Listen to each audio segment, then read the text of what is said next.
अस्सलाम वालेकुम। आज रिप्लाई देंगे अज़ीम भाई की वीडियो का। अज़ीम भाई ने मेरी वीडियो का रिप्लाई दिया। अब अज़ीम भाई की वीडियो का वन बाय वन रिप्लाई देंगे। क्योंकि अज़ीम भाई को इस सिस्टम में आए हुए चंद ही जो है ना वो टाइम कुछ ही जो है ना वो मंथ हुए हैं, तो इनके लिए हक़ाइक़ जानना लाज़िम है। क्योंकि मैं तो इस सिस्टम को 2000 से जानता हूँ। जब ये ओवरसीज़ के पास सिस्टम नहीं था, मैं उससे पहले का इस सिस्टम को जानता हूँ। और अल्हम्दुलिल्लाह मुझे कोरिया में रहते हुए भी 12 साल हो गए हैं और मैं इस सिस्टम को 12 साल से ऑब्ज़र्व भी कर रहा हूँ और 10 साल से इस सिस्टम की इन्फॉर्मेशन भी शेयर कर रहा हूँ। अब बात करते हैं अज़ीम भाई ने जो बातें की हैं, उस पे वन बाय वन एक तहज़ीब के दायरे में रहते हुए, ये तनकीद नहीं है, ये असलाह है और ये इन्फॉर्मेशन है और इसे सीखना है। पहली बात, सिस्टम बेहतर नहीं हो सकता, ये बात की है मैंने अपनी लास्ट वीडियो में और उसपे अज़ीम भाई ने कहा कि अगर सिस्टम बेहतर नहीं हो सकता, तो आप लास्ट पे ये बात क्यों कर रहे हैं कि सिस्टम बेहतर करवाने की कोशिश की जाए एसोसिएशन से, जो है ना वो मैं रिक्वेस्ट कर रहा हूँ। अब अज़ीम भाई, बात 2 है, एक है अजरा रेशो बढ़ाना, एक है सिस्टम को ठीक करवाना। मैं कहता हूँ कि ये सिस्टम जिस तरह चल रहा है ओवरसीज़ का, कि लोगों की कॉल नहीं उठाई जा रही, लोगों के मसले हल नहीं किए जा रहे, लोगों की आवाज़ जो है ना वो अच्छे तरीके से नहीं सुनी जा रही, ये ऐसे ही चलता रहेगा, ये लोगों के साथ कोऑपरेट नहीं करेंगे और ना ही होगा। अगर ऐसा होता तो फिर नज़र भी आता। अब रही बात दूसरी कि अजरा की रेशो कोई नहीं बढ़ा सकता, ये मैं अभी भी कहता हूँ, पहले भी कहा है और ये अजरा की रेशो जो है ये कोई भी नहीं बढ़ा सकता। ये सिस्टम का हिस्सा नहीं है। अजरा की रेशो जो बढ़ाना है वो एक अलग चीज़ है। सिस्टम जो होता है वो होता है जो एक प्रोसेस करवा रहा हो। अब अजरा को अलग तस्वर किया जाएगा, सिस्टम को अलग तस्वर किया जाएगा। सिस्टम में वो चीज़ें आती हैं जो ओवरसीज़ एम्प्लॉयमेंट कॉर्पोरेशन में बैठे लोगों की लायबिलिटी है, ज़िम्मेदारी है, वो मैं कह रहा हूँ कि वो ठीक नहीं होंगी। आप कहते हैं कि वो ठीक होंगी, जिस दिन होंगी फिर उस पे बात करेंगे।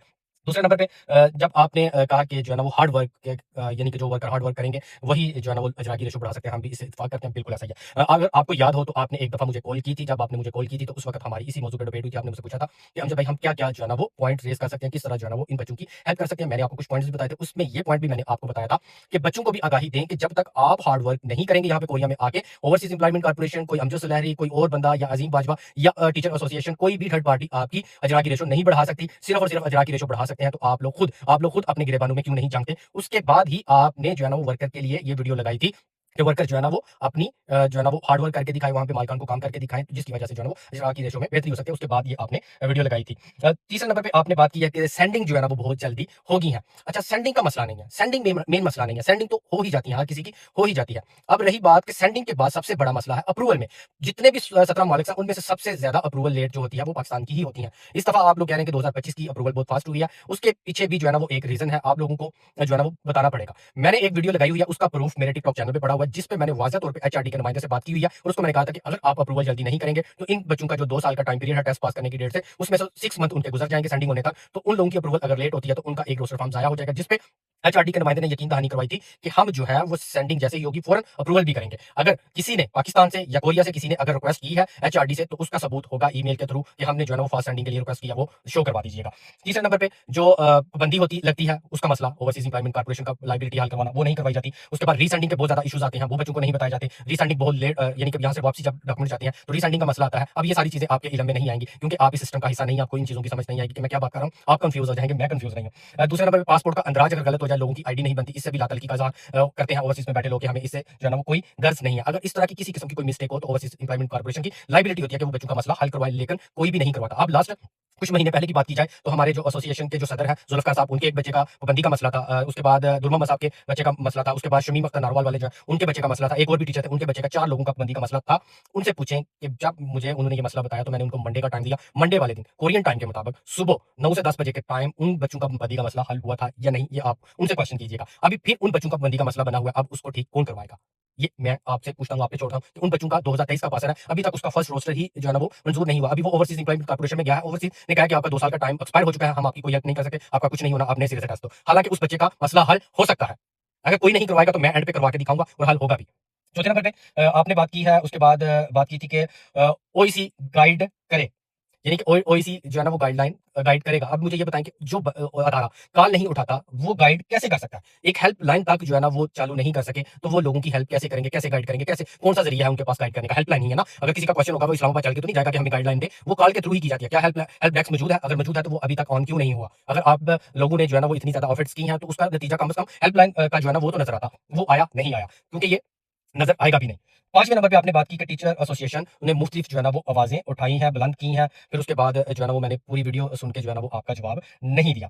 अब रही बात भाईजान, ये देखें कि टीचर एसोसिएशन को मैंने आवाज़ उठाने का इसलिए कहा, क्योंकि मैंने अपनी वीडियो में ज़िक्र किया था कि अगर ओवरसीज़ एम्प्लॉयमेंट कॉर्पोरेशन को इस बात के लिए राज़ी किया जाए, ये अब राज़ी मुझे तो नहीं लगता कि ये टीचर एसोसिएशन की भी बात सुनेंगे। अगर टीचर एसोसिएशन ओईसी से बात करे कि आप 17 मालिक्स जो हैं, आप उनके अदारे जो हैं, जिनके थ्रू एचआरडी के साथ मुआहदा होता है, वो अदारे बैठ के बात करेंगे, जितने भी 2023 के पर्सन हैं, 17 मालिक थे, उन सबको एक्सटेंशन दी जाए। अगर ये मिल-जुल कर बैठकर बात करते हैं, फिर इनकी 17 एम्बेसीज जो है ना वो बैठ के बात करती हैं, फिर उसके बाद एचआरडी में बात जाती है, तो 17 ममालिक का ये जो है ना ये हल होगा। तो मैंने उनको इस सिस्टम के लिए आवाज उठाने के लिए कहा था, अजरा की रेशो ज्यादा करवाने के लिए नहीं है, इस सिस्टम को बेहतर करवाने के लिए, इन बच्चों के हक के लिए आवाज उठाने के लिए कहा था कि आप इनको एक तरीका बता रहा हूँ कि इस तरीके के तहत आप कुछ कर सकते हैं, अदरवाइज आप अकेले अकेले लड़ेंगे तो कुछ भी नहीं होगा। उसके बाद दूसरी बात आपने की थी, उसके अलावा एक बात की थी, जी जी, सियासतदानों के पास जाने से, सियासतदानों के पास जाने से, अच्छा, सियासतदानों के पास अगर आप गए हैं तो क्या उसके बाद अगर अदारों के नुमाइंदों से मिले हैं तो क्या उसके बाद बच्चों की सेंडिंग रीसेंडिंग का मसला हल हुआ है, पाबंदी का मसला हल हुआ है, जिनका पासपोर्ट का अंतराज गलत है क्या उनका वो ठीक हुआ है, क्या हेल्पलाइन डेस्क जो है ना वो ओपन हुआ है, ओवरसीज इंप्लॉयमेंट कॉर्पोरेशन की जितनी भी जिम्मेदारी है उनमें से कोई भी किसी किस्म की कोई तब्दीली आई है, एक सेंडिंग सेंडिंग का ढिंडोरा छोड़कर उसके अलावा क्या कोई चेंजिंग आई है? वो सेंडिंग का जो मसला है वो एक पाकिस्तान का नहीं, 17 ममालिक की सेंडिंग जो है ना वो अप्रूवल जो है ना वो जल्दी हो रही है, और सेंडिंग का जो मसला है ना वो 1000 बंदा था, अगर 1000 बंदे का 1 साल लग रहा था सेंडिंग होते हुए तो फिर हमारा अल्लाह ही हाफिज है। उसके बाद आपने जो है ना वो 7वें नंबर पे आपने बात की थी कि तहकीक जितनी की पहले जो यानी कि आपने बात की थी कि तहकीक जो है ना वो कर लेनी चाहिए। अच्छा, पहली बात तो ये है कि मैं तहकीक जो है ना वो आज से नहीं कर रहा, 2000 से कर रहा हूँ इस सिस्टम को, और जो मैं इन्फॉर्मेशन शेयर कर रहा हूँ एक्सपीरियंस के साथ वो 10 साल से कर रहा हूँ। तो मुझे एचआरडी की जो तहकीक मैं कर चुका हूँ, मुझे उस सिस्टम का बिल्कुल एक्यूरेट पता है, और अल्हम्दुलिल्लाह हर चीज़ मैंने एक-एक पूरी ईमानदारी के साथ पाकिस्तान में भी शेयर की है, और मेरा ये ओपन चैलेंज है कि एचआरडी का बिल वास्ता या बिला वास्ता अल्हम्दुलिल्लाह जितनी इन्फॉर्मेशन इस वक्त बच्चों के पास है, वो अल्हम्दुलिल्लाह अगर किसी ने शेयर की है तो मेरे सामने आ जाए, मैं ओपन डिबेट करने के लिए तैयार हूँ। लोगों को पता है कि कहाँ से इन्फॉर्मेशन मिली, पहले लोग कौन सी बीनें सुनाते थे और फिर बाद में कैसे मौक़िफ़ लोगों ने बदले, ये भी आप लोगों के सामने है। उसके बाद एक और बात आप लोगों ने की थी कि किधर गया? हाँ, यानी कि हार्ड वर्क यानी कि टीचर जो हज़रात है ना, ये अपने बच्चों को मोटिवेशन दें कि आपने जो है ना वहाँ पे जाके हार्ड वर्क करना है, कंपनियाँ चेंज नहीं करनी, ये सारी चीज़ें करनी, ये भी एक रिक्वेस्ट की जा सकती है। उसके बाद बच्चों को, हाँ, अब मैंने आपके जो वीडियो का रिप्लाई किया था, उसमें मैंने ये बात की थी कि आप बच्चों को क्यों झूठा दिलासा दे रहे हैं कि अजराक बेहतर हो जाएँगे, अजराक की रेशो बढ़ेगी, क्यों बढ़ेगी, कैसे बढ़ेगी? नहीं बढ़ सकती, कौन कहता है बढ़ेगी? अगर मैंने एक व्हाट्सएप पे भी एक मोहतरम टीचर को भी जो है ना वो कमेंट्स में लिख के देखा है कि अजरा की रेशो बेहतर करवाने जा रहे हैं या बेहतर हो जाएगी, कैसे होगी? मैं ओपन चैलेंज देता हूँ, अजरा की रेशो के लिए मैं इस साल पूरा साल आप लोगों को देता हूँ, अगर आप लोग इजरा की रेशो बेहतर करवा सकें विदाउट बच्चों के हार्ड वर्क से, तो मैं भाईजान ये प्लेटफॉर्म इन्फॉर्मेशन देना छोड़ दूँगा, सोशल मीडिया छोड़ दूँगा। अगर आप इस साल के अंदर अजरा की रेशो बेहतर नहीं करवा सके, क्या आप इन्फॉर्मेशन देना छोड़ देंगे? क्या टीचर जो इस एसोसिएशन का हिस्सा है वो टीचिंग करना छोड़ देंगे? मेरा ये आपसे सवाल है। मैं राज़ी हूँ। अगर आप लोग इस साल के अंदर अजरा की रेशो बढ़ा दें, तो मैं भाईजान इन्फॉर्मेशन देना छोड़ दूँगा। मैं जो है ना इस सिस्टम को बाय बाय टाटा कह के मैं साइड पे हो जाऊँगा।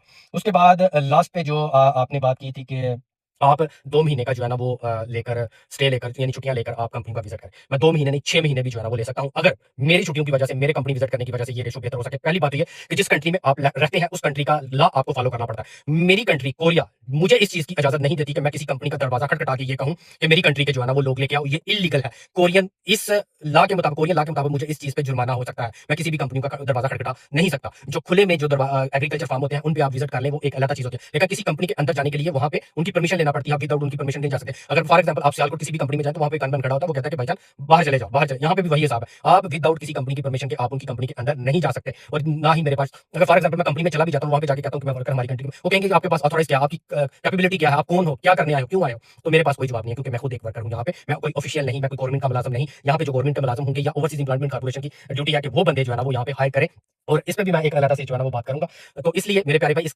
कंट्री के लॉ को फॉलो करना पड़ेगा। तो मैं कानून को देखते हुए मैं किसी कंपनी का विज़िट नहीं कर सकता। अगर मैं कर सकता होता तो मैं 2 महीने नहीं 4 महीने भी जो है ना वो इन लोगों के लिए वक़्फ़ कर देता।